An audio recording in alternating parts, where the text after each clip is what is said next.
अब 34 में देखो, उस ज्ञान को, उस तत्व ज्ञान को, अब कौन से ज्ञान को, जो गीता अध्याय नंबर 4 मंत्र 33 में कहा है, 32 में कहा है कि वो पूर्ण परमात्मा के मुख से उच्चारित जो अमृत वाणी है अर्थात वो तत्व ज्ञान है, उसमें सब प्रकार का भिन्न भिन्न प्रकार से सब ज्ञान कहा है।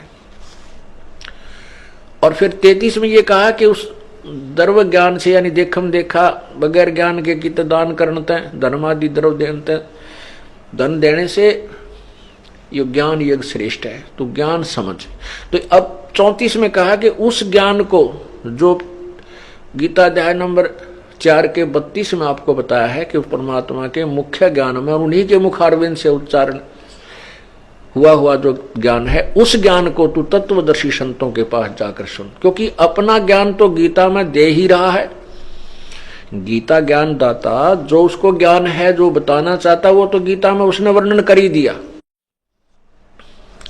अब कहा कि उस तत्व ज्ञान को जिसमें संपूर्ण विस्तृत ज्ञान दिया हुआ है, उस तत्व ज्ञान को किसी तत्वदर्शी संतों के पास जा।